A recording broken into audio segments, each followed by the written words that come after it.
Assalamualaikum warahmatullahi wabarakatuh. Selamat berjumpa lagi di channel Jas Merah.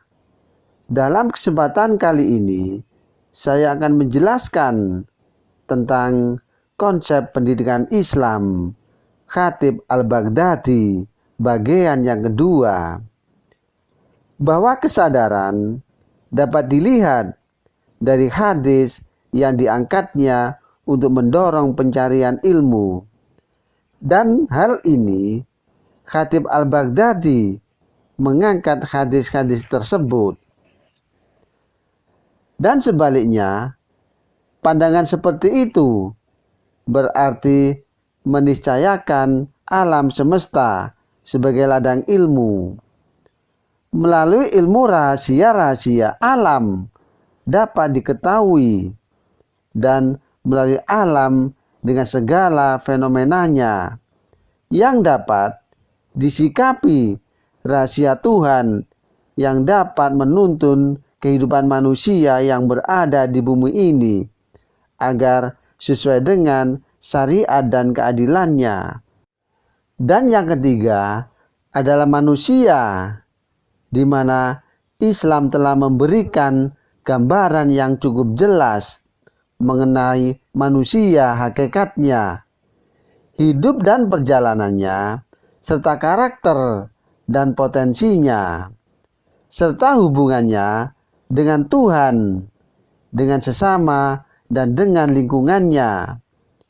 Manusia dalam pandangan Islam adalah makhluk Allah yang paling sempurna. Tidak ada yang lebih tinggi lagi dari manusia kecuali Allah.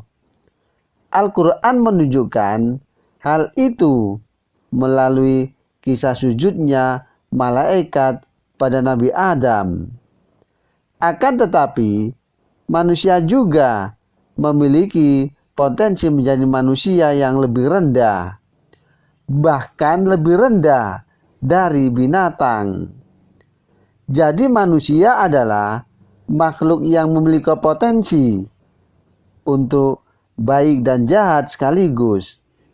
Kondisi seperti ini adalah karena karakter unsur pembentuk manusia itu sendiri. Dan manusia diciptakan oleh Allah dari turah atau tanah yang melambangkan kerendahan derajatnya, karena ia merupakan unsur jasmani yang dapat memiliki perbedaan dengan asal makhluk hidup yang lain. Dan ruh merupakan potensi yang menjadikan manusia menjadi luhur atau menjadi lambang keluhurannya. Dan jelasnya, komponen utama manusia adalah ruh dan jasad. Jadi jasad bersifat materi atau jasmani, maka ruh bersifat imateri.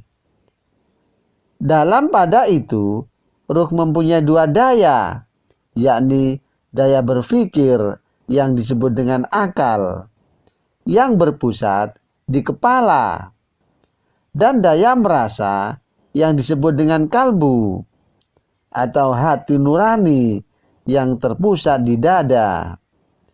Bahwa Khatib Al-Baghdadi berpendapat bahwa akal itu berada dalam dua posisi, dan tempatnya di hati seperti penglihatan untuk mata.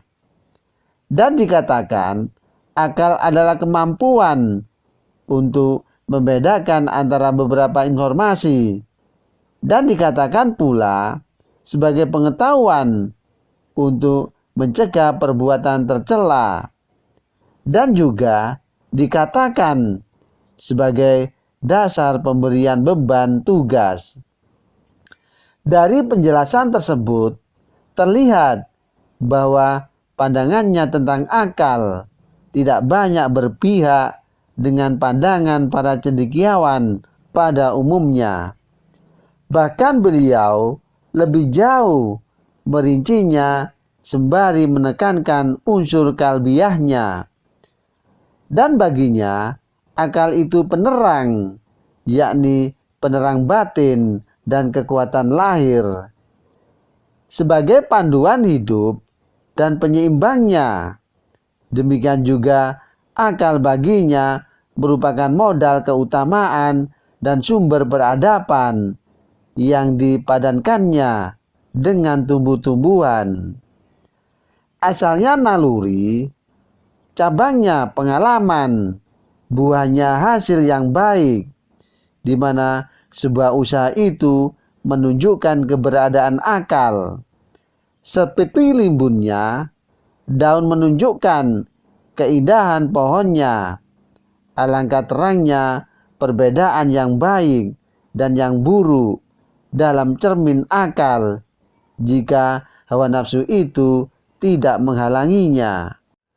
Demikianlah kisah konsep pendidikan Islam Khatib al-Baghdadi bagian yang kedua.